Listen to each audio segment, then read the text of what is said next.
कन्नौज जिले के छिबरामऊ कोतवाली स्थित काशीराम कॉलोनी में एक सरफरी आशिक ने प्रेमिका के बच्चों को गन पॉइंट पर बंधक बनाया। 7 घंटे चले ऑपरेशन में पुलिस ने मुठभेड़ में आरोपी को गोली मारकर घायल कर दिया और बच्चे को सकुशल बाहर निकाल लिया। यहां दीपू नाम का युवक शुक्रवार दोपहर प्रेमिका अर्चना के घर पहुंचा। गुस्से में बच्चों से मां का ठिकाना पूछने लगा। जब जानकारी नहीं मिली तो उसने तमंचा निकालकर बच्चों को कमरे में बंद कर दिया। बताया जा रहा है कि आरोपी दीपू ने 3 बच्चों की विधवा मां से 4 महीने पहले कोर्ट मैरिज की थी। शादी के बाद दोनों के बीच झगड़ा होने लगा। पत्नी आरोपी से दूर रहने लगी। आज आरोपी दीपू ने महिला के दोनों बच्चों को गन पॉइंट पर बंधक बना लिया। इस दौरान आरोपी बार बार प्रेमिका अर्चना को बुलाने की जिद कर रहा था। एक हाथ में तमंचा, दूसरे में मोबाइल और मुंह में कारतूस दबाकर कभी खुदकुशी की धमकी देता तो कभी बच्चे को डराता। पुलिस अधीक्षक विनोद कुमार ने बताया कि 7 घंटे चले ऑपरेशन के बाद बच्चे को सकुशल आरोपी से मुक्त कर लिया गया है। आरोपी ने पुलिस पर हमला किया था। बचाव में पुलिस ने भी आरोपी पर फायरिंग की। आरोपी के पैर में गोली लगी है। घायल अवस्था में आरोपी को उपचार के लिए पास के सरकारी अस्पताल में भर्ती कराया गया है। देखिए, ये अर्चना लेडी हैं और इनके हस्बैंड की डेथ हो गई थी। तो ये एक दीपू चक है जो यहीं का रहने वाला है, तालग्राम क्षेत्र का। इसके साथ ये लेडी चली गई थी अहमदाबाद पिछले 5-6 महीने से। वहाँ पर कुछ विवाद हुआ तो उसके बाद वो लेडी यहाँ आ गई थी और 1 महीना पहले लगभग आई थी और उसने इसे बात करना भी बंद कर दिया था।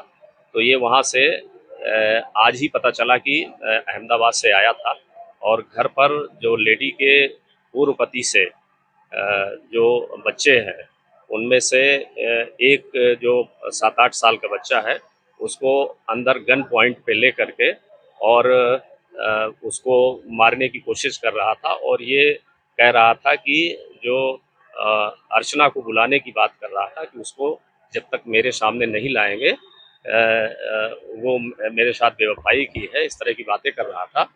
पुलिस को जैसी सूचना मिली तो तत्काल पुलिस मौके पर पहुंची। उसमें क्षेत्राधिकारी, हमारे अपर पुलिस अधीक्षक और एसओजी और कई थानों की फोर्स यहाँ पर आई और इससे लगातार संवाद किया जा रहा था। लगातार इस चीज़ की कोशिश की जा रही थी कि बच्चा किसी तरह से सुरक्षित रहे। पहले महिला नहीं मिली थी, उससे उसको भी खोजबीन के लिए उसको एक पार्टी लगाई गई थी जिसमें उसको उस महिला से इसकी वीडियो कॉलिंग के थ्रू बात भी कराई गई। तो ये जैसे उससे कॉल कराई गई तो ये यहीं उसको बुलाने की जिद करने लगा और बल्कि उसके वीडियो कॉल के बाद फिर और अग्रेसिव होने लगा और ये घटना लगभग 1 बजे के आसपास से शुरू होती है और काफ़ी देर हो गई थी, लगभग 6 घंटे हो रहा था और वो काफ़ी आक्रामक होने लगा था और एक स्थिति ऐसी आई कि उसने बच्चे को कनपट्टी में बिल्कुल इस स्थिति में पहुंचा दिया था कि लगता है कि मार देगा गोली। उसी समय हमारी जो टीम है उसमें बच्चे को बचाने की कोशिश की और तत्काल उसके पास पहुंची और बच्चे को सुरक्षित निकाल लिया और वो अंदर के कमरे में जा करके पुलिस पार्टी पर फायर करने लगा। पुलिस ने आत्मरक्षार्थ फायरिंग की जिसमें उसके पैर में गोली लगी है।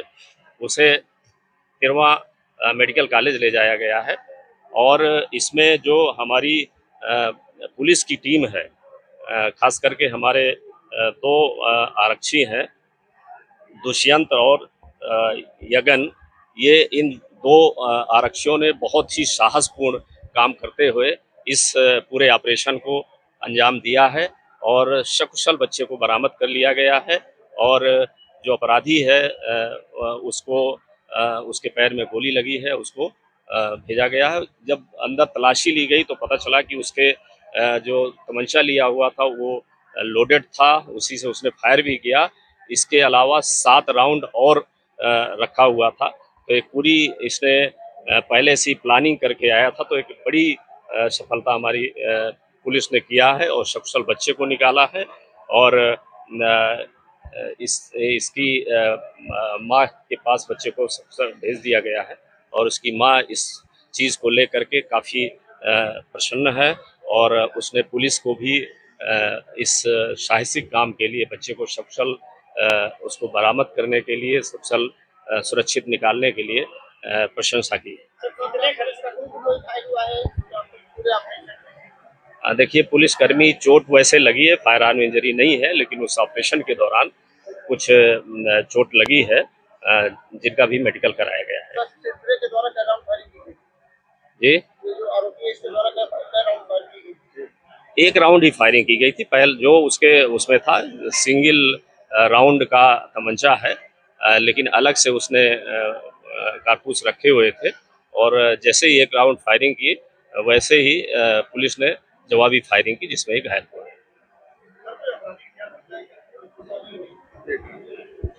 आपराधिक इतिहास के बारे में भी जानकारी नहीं हुई है। ये पता चला कि तालग्राम थाना क्षेत्र का रहने वाला है, बट ये 7-8 साल से, अभी घर भी पता कराया गया था तो उसमें पता चला कि ये 7-8 साल से यहाँ इसका पूरा परिवार नहीं रहता था, घर गिरा पड़ा है और ये कहीं बाहर ही रह करके अहमदाबाद और जगहों में रह करके प्राइवेट काम करता था।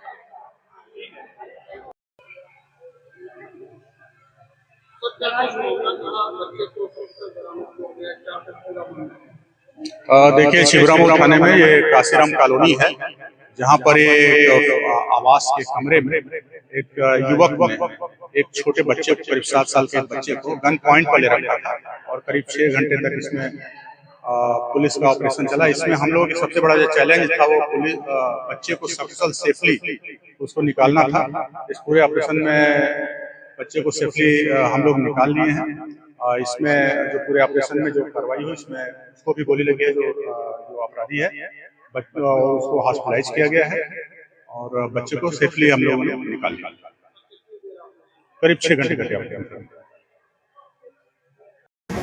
देखिए, ये अर्चना लेडी है और इनके हस्बैंड की डेथ हो गई थी। तो ये एक दीपू चक है जो यहीं का रहने वाला है, तालग्राम क्षेत्र का। इसके साथ ये लेडी चली गई थी अहमदाबाद पिछले 5-6 महीने से। वहाँ पर कुछ विवाद हुआ तो उसके बाद वो लेडी यहाँ आ गई थी और 1 महीना पहले लगभग आई थी और उसने इससे बात करना भी बंद कर दिया था। तो ये वहाँ से आज ही पता चला कि अहमदाबाद से आया था और घर पर जो लेडी के पूर्व पति से जो बच्चे हैं उनमें से एक जो 7-8 साल का बच्चा है उसको अंदर गन पॉइंट पे ले करके और उसको मारने की कोशिश कर रहा था और ये कह रहा था कि जो अर्चना को बुलाने की बात कर रहा था कि उसको जब तक मेरे सामने नहीं लाएंगे वो मेरे साथ बेवफाई की है, इस तरह की बातें कर रहा था। पुलिस को जैसी सूचना मिली तो तत्काल पुलिस मौके पर पहुंची। उसमें क्षेत्राधिकारी, हमारे अपर पुलिस अधीक्षक ये सोजी और कई थानों की फोर्स यहाँ पर आई और इससे लगातार संवाद किया जा रहा था। लगातार इस चीज़ की कोशिश की जा रही थी कि बच्चा किसी तरह से सुरक्षित रहे। पहले महिला नहीं मिली थी, उसको भी खोजबीन के लिए उसको एक पार्टी लगाई गई थी जिसमें उसको उस महिला से इसकी वीडियो कॉलिंग के थ्रू बात भी कराई गई। तो ये जैसे उससे कॉल कराई गई तो ये यहीं उसको बुलाने की जिद करने लगा और बल्कि उसके वीडियो कॉल के बाद फिर और अग्रेसिव होने लगा और ये घटना लगभग 1 बजे के आसपास से शुरू होती है और काफ़ी देर हो गई थी, लगभग 6 घंटे हो रहा था और वो काफ़ी आक्रामक होने लगा था और एक स्थिति ऐसी आई कि उसने बच्चे को कनपटी में बिल्कुल इस स्थिति में पहुंचा दिया था कि लगता है कि मार देगा बोली। उसी समय हमारी जो टीम है उसमें बच्चे को बचाने की कोशिश की और तत्काल उसके पास पहुंची और बच्चे को सुरक्षित निकाल लिया और वो अंदर के कमरे में जा कर के पुलिस पार्टी पर फायर करने लगा। पुलिस ने आत्मरक्षार्थ फायरिंग की जिसमें उसके पैर में गोली लगी है। उसे तिरवा मेडिकल कॉलेज ले जाया गया है और इसमें जो हमारी पुलिस की टीम है, खास करके हमारे 2 आरक्षी हैं, दुष्यंत और यगन, ये इन 2 आरक्षियों ने बहुत ही साहसपूर्ण काम करते हुए इस पूरे ऑपरेशन को अंजाम दिया है और सकुशल बच्चे को बरामद कर लिया गया है और जो अपराधी है उसको उसके पैर में गोली लगी है, उसको भेजा गया है। जब अंदर तलाशी ली गई तो पता चला कि उसके जो तमंचा लिया हुआ था वो लोडेड था, उसी से उसने फायर भी किया। इसके अलावा 7 राउंड और रखा हुआ था। तो पूरी इसने पहले से ही प्लानिंग करके आया था। तो एक बड़ी सफलता हमारी पुलिस ने किया है और सकुशल बच्चे को निकाला है और इसकी माँ के पास बच्चे को सकुशल भेज दिया गया है और उसकी माँ इस चीज़ को लेकर के काफ़ी प्रसन्न है और उसने पुलिस को भी इस साहसिक काम के लिए बच्चे को सकुशल उसको बरामद करने के लिए सकुशल सुरक्षित निकालने के लिए प्रशंसा की। सर कितने कोई घायल हुआ है पूरे ऑपरेशन में? देखिए, पुलिसकर्मी चोट वैसे लगी है, फायर आर्म इंजरी नहीं है, लेकिन उस ऑपरेशन के दौरान कुछ चोट लगी है जिनका भी मेडिकल कराया गया। सर सिलसिले के द्वारा क्या राउंड फायरिंग की गई थी? ये जो आरोपी है इसके द्वारा क्या राउंड फायर की गई थी? एक राउंड ही फायरिंग की गई थी। पहले जो उसमें था सिंगल राउंड का तमंचा है, लेकिन अलग से उसने कारतूस रखे हुए थे और जैसे ही एक राउंड फायरिंग की वैसे ही पुलिस ने जवाबी फायरिंग की जिसमें एक घायल। सर कोई आपराधिक इतिहास निकला है क्या? आपराधिक इतिहास के बारे में भी जानकारी नहीं हुई है। ये पता चला कि तालग्राम थाना क्षेत्र का रहने वाला है, बट ये 7-8 साल से अभी घर भी पता कराया गया था तो उसमें पता चला कि 7-8 साल से यहाँ इसका पूरा परिवार नहीं रहता था, घर गिरा पड़ा है और ये कहीं बाहर ही रह करके अहमदाबाद और जगहों में रह करके प्राइवेट काम करता है। कहाँ रहने वाली हो? हम का चमड़ा हूँ। क्या नाम है? अर्चना देवी। ये जो आज के बच्चों का अगवा किया था एक व्यक्ति ने, इसके बाद जो पुलिस ने कार्रवाई की उसके बारे में आप क्या कहोगी? हमें बहुत अच्छा लगा, पुलिस ने हमारे बच्चे को निकाल लिया, हमारे बच्चे को जान बचा देंगे। पुलिस प्रशासन के लिए आप कोई 2 बातें कहना चाहें, अगर क्या कहेंगे तो आप? हम यही कहना चाहते हैं, हमारे बच्चे को जिंदगी बचा ली, बहुत अच्छी बात है। हमारे बच्चे के लिए बहुत मदद आप लोगों ने पुलिस वालों ने की है।